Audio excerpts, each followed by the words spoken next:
Dan saya ingin berbagi, ketika Anda umur 50 sampai 60 tahun, itu adalah masa kritis. Karena pada waktu itu biasanya adalah masa-masa pensiun.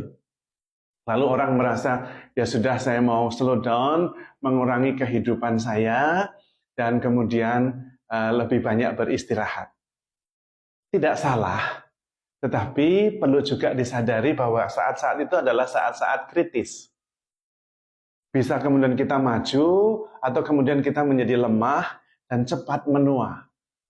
Nah, saya punya rahasia supaya kita tetap semangat.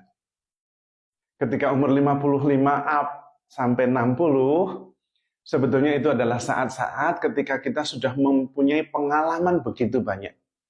Sudah mempunyai pengalaman menghadapi persoalan yang beragam. Bertemu dengan banyak orang, mengunjungi banyak tempat, makan berbagai macam jenis makanan.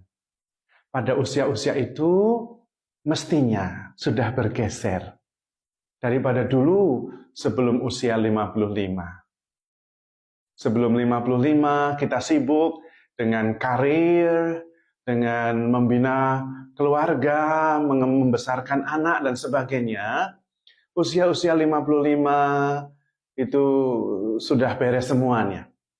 Karir sudah pernah, anak-anak juga sudah besar, mungkin sudah ada yang menikah, sudah saatnya bergeser.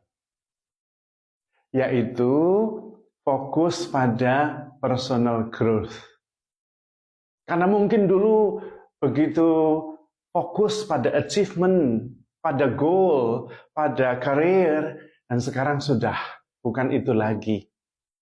Justru sekarang mulai memperhatikan apa yang dulu kurang diperhatikan. Dari berbagai macam wawancara, orang-orang yang sudah lanjut usia, ketika ditanyain, apa yang dulu waktu muda anggap penting, dan ketika menjadi tua tidak penting, banyak sekali jawabannya. Dan di situ berarti ada perubahan. Maka kita perlu berubah. Fokusnya berbeda. Personal growth terutama. Dan terutama spiritual growth. Pertumbuhan rohani. Supaya kita lebih mengenal diri sendiri. Banyak masuk ke dalam. Maka kebiasaan-kebiasaan baru mesti kita bentuk.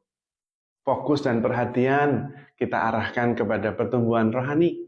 Kebiasaan-kebiasaan kita bangun meditasi, saat-saat hening, refleksi, nah itu perlu diperhatikan.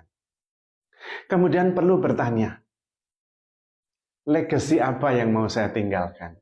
Nah, ketika umur 55 sampai 60, itu perlu fokus memikirkan, warisan apa yang mau saya bagikan?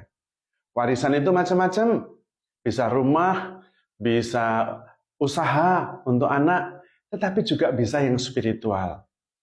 Kebaikan hati, pertolongan, iman, itu juga tidak kalah penting. Kemudian kita akan mengerti, kita akan dikenang sebagai apa. Itulah titik kritisnya. Kita mesti berubah fokus dan perhatian serta kebiasaannya. Maka perlu sekali mencoba untuk tidak lagi kembali ke masa lalu. Banyak yang terjadi ketika pensiun, lalu kembali bekerja, sibuk dengan pekerjaan karena tidak nyaman, tidak tahu apa yang harus dilakukan. Jangan. Justru ini saatnya dulu mempunyai kerinduan untuk melakukan sesuatu, tapi nggak bisa. Nah sekarang ini lebih bebas.